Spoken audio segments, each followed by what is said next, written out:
Shalom Bapak Ibu Saudara sekalian. Beberapa waktu yang lalu saya berbicara mengenai Tuhan yang merancang ujian dan yang menyelesaikannya. Dan terkadang ujian yang datang pada kita tidak kita mengerti dan tidak kita pahami. Hari ini saya ajak kita membaca bersama-sama di dalam Ayub pasal yang ke-30, ayatnya yang ke-20. Aku berseru minta tolong kepadamu, tetapi engkau tidak menjawab. Aku berdiri menanti, tetapi engkau tidak menghiraukan aku. Tuhan tidak memberikan pengertian kepada kita tentang ujian yang sedang kita alami. Kenapa, saudara?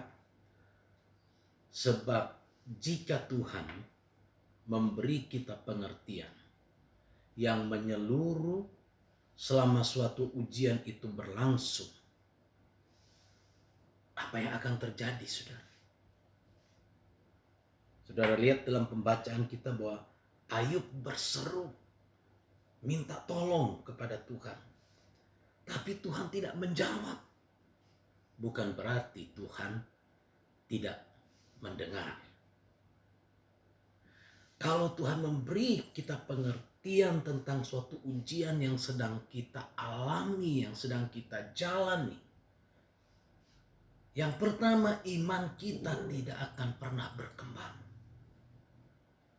Iman kita akan tetap kerdil, iman kita akan tetap segitu saja, tidak akan bertumbuh, tidak akan bertambah, tidak akan berkembang. Sebab iman itu tumbuh dari ujian, iman tumbuh dari penganiayaan. Justru kita tumbuh, kalau iman kita tumbuh, kalau kita banyak mengalami ujian-ujian yang Tuhan izinkan terjadi dalam hidup kita. Kalau Tuhan memberi pengertian cara menyeluruh apa yang sedang kita alami, hati kita tidak akan menjadi siap untuk menerima apa yang Allah ingin lakukan kepada kita. Hati kita tidak akan siap. Kenapa? Kita udah ngerti akan terjadi seperti ini, kita nanti akan mengalami begini. Waktu Ayub mengalami ujian pertama, Tuhan gak bilang sama Ayub, nanti sekarang kamu punya lembu ada 3.500, nanti setelah itu akan menjadi 7.000. Tuhan tidak janjikan seperti itu. Tuhan tidak berkata demikian. Tetapi Tuhan membiarkan Ayub menjalani ujian itu.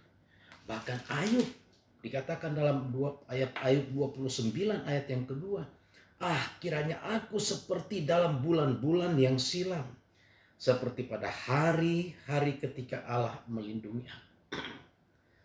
Dalam ayat ini saudara lihat bahwa Ayub mengharapkan bulan-bulan yang silam, waktu dia dekat bicara dengan Tuhan, Tuhan menjawab dia.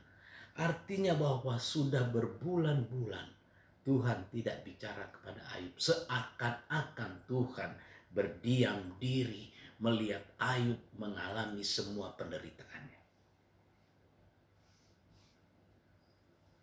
Hati kita tidak akan pernah siap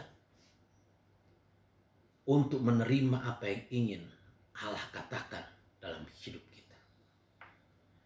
Bahkan yang paling jelek dapat menghancurkan karya yang sedang Allah lakukan dalam hidup kita. Kita akan santai karena kita tahu bahwa nanti kalau sudah begini tujuannya nanti akan seperti ini, kita sudah mengerti. Sehingga kita akan santai. Karya Allah dalam hidup kita bisa hancur, bisa terhalang. Itulah sebabnya Bapak Ibu Saudara sekalian, tak kalah kita mengalami ujian yang Tuhan izinkan terjadi dalam hidup kita.